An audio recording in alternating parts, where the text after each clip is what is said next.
It was my senior year of high school, and I was taking on a lot between my classes, work, and dance.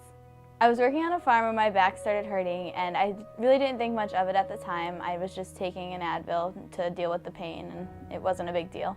My first reaction to Jess's back pain was probably because she worked. She worked down Porcelli's as a cashier, and she also worked on the farm for agri-science, so they thought maybe she pulled a muscle.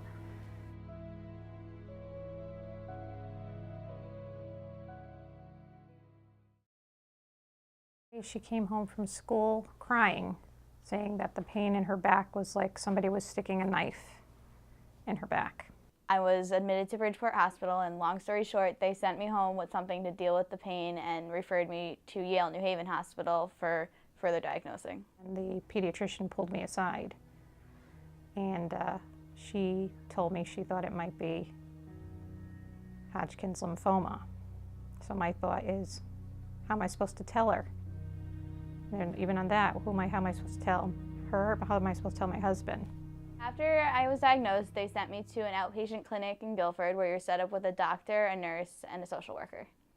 Every 3 weeks, Jess would receive chemo, and she was bedridden, and it was hard for her because she'd always tell me, you know, she wants to go home, she wants to see her friends. From my first surgery, they told me that I would not be able to attend my prom and my graduation, and from right then and there, I said, yes, I will. She said no, that was not going to happen, that she was going to go to prom, and that she was going to go to she was going to graduate.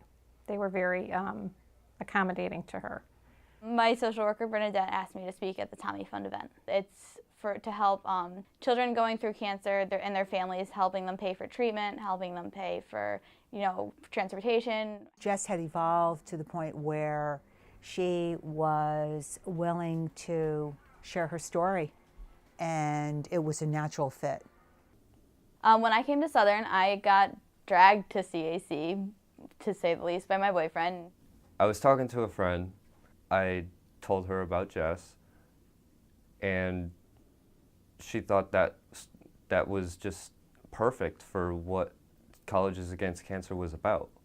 When I went to the first meeting, I kind of saw that, you know, there were other people here that were like me. There were other survivors, there were people who had been affected indirectly by cancer, and there were people here who just wanted to support the cause. After a year of being in Colleges Against Cancer, the E-Board approached me and said, you know, we think you'd be a really great candidate for president.